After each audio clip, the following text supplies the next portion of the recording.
सामने झुक गई तलाकशुदा आईएएस पत्नी। वजह जानकर हर कोई हैरान रह गया। दोस्तों, ये एक हृदय स्पर्शी सच्ची कहानी है मध्य प्रदेश के भोपाल देहात क्षेत्र की। इंदौर जिले में तैनात एक साधारण सरकारी स्कूल के शिक्षक थे विक्रम। न तो उनके पास कोई बड़ा पद था, न ही भारी कमाई। उनकी असली संपत्ति थी उनकी ईमानदारी, सादगी भरा जीवन और हमेशा शांत रहने वाला स्वभाव। इसी सादगी ने एक दिन बड़े बड़े सपने संजोने वाली लड़की प्रिया को उनकी जिंदगी से हमेशा के लिए जोड़ दिया। प्रिया यूपीएससी परीक्षा की कड़ी तैयारी में जुटी हुई थी। उसने मेंस परीक्षा सफलतापूर्वक पास कर ली थी और अब केवल इंटरव्यू शेष था। उसकी आंखों में आईएएस अधिकारी बनने की चमक साफ झलकती थी। जब शादी का प्रस्ताव आया तो प्रिया के माता पिता ने विक्रम को इसलिए चुना क्योंकि उन्हें पूरा यकीन था कि एक स्कूल टीचर जैसा पति बेटी के महत्वाकांक्षी सपनों के आड़े नहीं आएगा, बल्कि मजबूत सहारा बनेगा। इसी विश्वास की नींव पर दोनों की शादी हो गई। शादी के बाद विक्रम ने खुद को सिर्फ पति नहीं, बल्कि एक सच्चा जीवन साथी साबित किया। हर सुबह चाय बनाना, घर के सारे कामकाज संभालना, प्रिया को शांत मन से पढ़ाई के लिए प्रोत्साहित करना, सब कुछ वो बिना शिकायत के करता, ताकि उसका ध्यान एक पल के लिए भी न भटके। वो प्यार भरी मुस्कान के साथ कहता, प्रियु, तुम जरूर आईएएस बनोगी और एक दिन लोग मुझे तुम्हारे नाम से पहचानेंगे। प्रिया भी खुशी से हंसकर जवाब देती, सब तुम्हारी वजह से ही संभव हो पाएगा। आखिरकार इंटरव्यू का वो महत्वपूर्ण दिन आ पहुंचा। प्रिया पूरे आत्मविश्वास के साथ अंदर गई, जबकि बाहर विक्रम चुपचाप दुआएं मांगता रहा।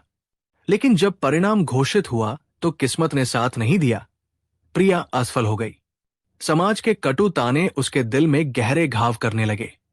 शादी कर ली ना, इसलिए फोकस खत्म हो गया। पति तो सिर्फ टीचर है, अब आगे क्या ही कर पाएगी।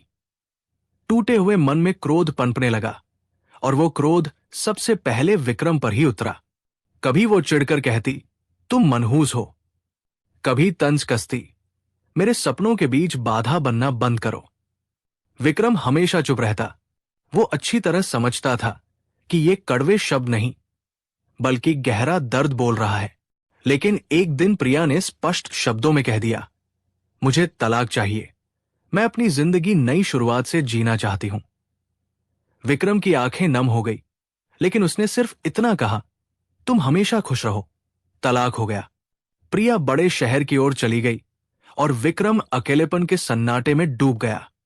पूर्ण 3 वर्ष बाद प्रिया ने कड़ी मेहनत से आईएएस बनने का सपना साकार कर लिया। किस्मत का अनोखा खेल देखिए, उसकी पहली पोस्टिंग ठीक उसी जिले में हुई जहां विक्रम बच्चों को पढ़ाया करता था। नई आईएएस अधिकारी के चेहरे पर गजब का आत्मविश्वास झलक रहा था, लेकिन दिल के किसी गहरे कोने में विक्रम की शांत याद अभी भी बसी हुई थी। उसे जिले के स्कूलों के निरीक्षण का दायित्व सौंपा गया। पहला निरीक्षण दौरा ठीक उसी स्कूल का था जहां विक्रम कार्यरत था। जैसे ही गाड़ी मुख्य द्वार पर रुकी, बच्चे उत्साह से फुसफुसाने लगे, नई आईएएस मैडम पहुंच गई है।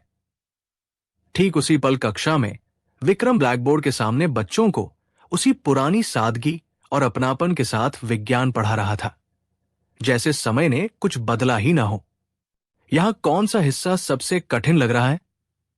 विक्रम ने झुककर एक छोटे बच्चे से प्यार से पूछा। सर, ये वाला, बच्चा डरते डरते बोला। विक्रम ने मुस्कुराते हुए कहा, डरना मत, धीरे धीरे समझो।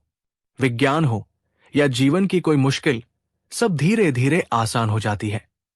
तभी दरवाजे पर किसी ने विनम्र स्वर में कहा, महोदया, यही है विक्रम सर। पूरी कक्षा मुड़कर देखने लगी। विक्रम ने भी पीछे मुड़कर देखा। दरवाजे पर चमकता आईएएस बैज, सादी लेकिन साफ साड़ी और 3 साल पहले छोड़कर गई पत्नी प्रिया खड़ी थी। एक पल के लिए विक्रम पत्थर सा हो गया। उसका चेहरा कड़ा नहीं हुआ, बल्कि और ज्यादा शांत हो गया, जैसे उसने खुद को अंदर से पूरी तरह संभाल लिया हो। प्रिया ने फाइलों में नजर डालते हुए कहा, आप विक्रम सिंह हैं, स्कूल के वरिष्ठ शिक्षक?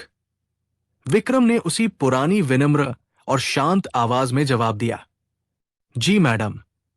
ये साधारण सा मैडम शब्द प्रिया के दिल पर भारी हथौड़े की तरह लगा। कभी यही विक्रम उसे प्यार से प्रियु बुलाता था। आज पद की दूरी और औपचारिकता दोनों उसकी आवाज में स्पष्ट सुनाई दे रही थी। निरीक्षण शुरू हो गया। प्रिया हर फाइल, हर रजिस्टर, हर कॉपी को बारीकी से जांच रही थी। बच्चे और स्टाफ आईएएस अधिकारी के सामने पूरी तरह सधे और अनुशासित खड़े थे। लेकिन प्रिया का असली ध्यान फाइलों से ज्यादा विक्रम के व्यवहार पर था। वो कितनी सहजता से बच्चों को समझा रहा था, कितने अपनापन से पढ़ा रहा था। एक बच्चे ने अचानक हिम्मत जुटाकर कहा, मैडम, विक्रम सर तो हमारे सच्चे हीरो हैं। अगर वो न होते तो हम कभी पढ़ाई नहीं कर पाते। प्रिया एक पल को ठहर सी गई। बच्चे की आवाज में इतना विश्वास, इतनी गहरी श्रद्धा, और वो भी उसके उस मनोपति के लिए। निरीक्षण के अंत में प्रिया ने पूछा, स्कूल में स्टाफ की कमी है, सुविधाएं भी बेहद सीमित है, फिर भी आप कभी शिकायत क्यों नहीं करते? विक्रम ने शांत लेकिन दृढ़ स्वर में कहा, मैडम, शिकायत करने में समय व्यर्थ होता है। बच्चों को पढ़ाने से उनका भविष्य संवरता है। इस एक वाक्य ने प्रिया के अंदर कुछ गहराई से तोड़ दिया। वो बाहर निकल गई, लेकिन विक्रम को बच्चों के साथ देख उसके मन में बार बार एक सवाल गूंज रहा था, क्या मैंने इसी नेक इंसान को मनहूस कहा था? उस रात आईएएस बंगले में अकेले बैठी प्रिया देर तक सोचती रही। बाहर से वो कड़क और सख्त अफसर लगती थी, लेकिन भीतर से वो पूरी तरह टूट चुकी इंसान बन चुकी थी। शायद पहली बार उसका अहंकार अपनी सफलता से भी बड़ा नहीं लग रहा था। वो खुद से बार बार कह रही थी, जिस इंसान ने मेरी हर सुबह को संभाला, जिसने मुझे हर कदम पर हौसला दिया, मैंने उसी को मनहूस कहकर ठुकरा दिया। उसका दिल बेहद भारी हो रहा था। लोगों को देख के इन्वेस्टिंग का तरीका की सुनना, स्विच टू एम स्टॉक, जहां मिले stable trading experience, biometric security with face recognition, fingerprint.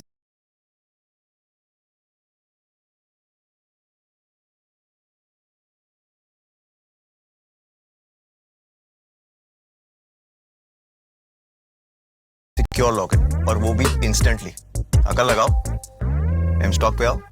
Investments in securities markets are subject to market risks. Read all the related documents carefully before investing.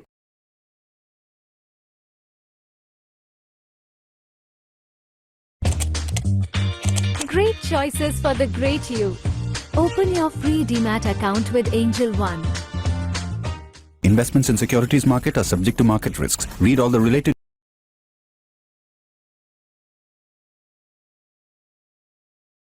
था।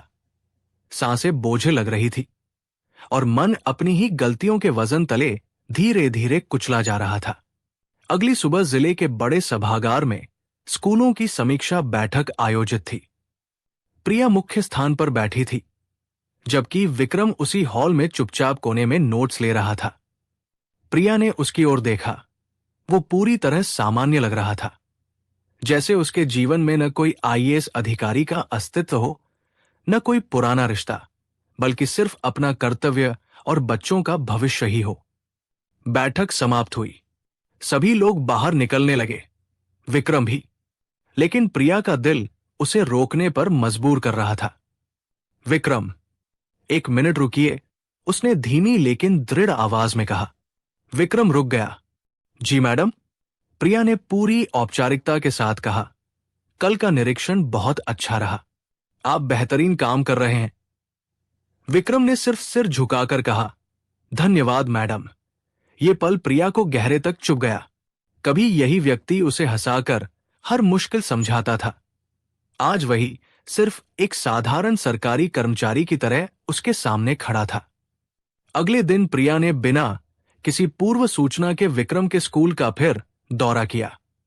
School के बाहर कुछ ग्रामीण महिलाएं बैठी थी। उन्होंने प्रिया को तुरंत पहचान लिया। मैडम, अंदर चलिए।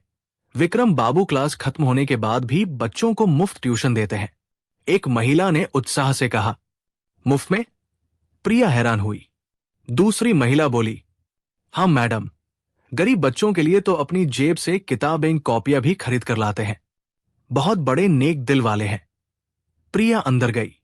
विक्रम फर्श पर बैठकर 4-5 बच्चों को ध्यान से पढ़ा रहा था। उनमें से एक छोटी बच्ची ने कहा, सर, अगर आप नहीं होंगे तो हम आगे कैसे पढ़ पाएंगे?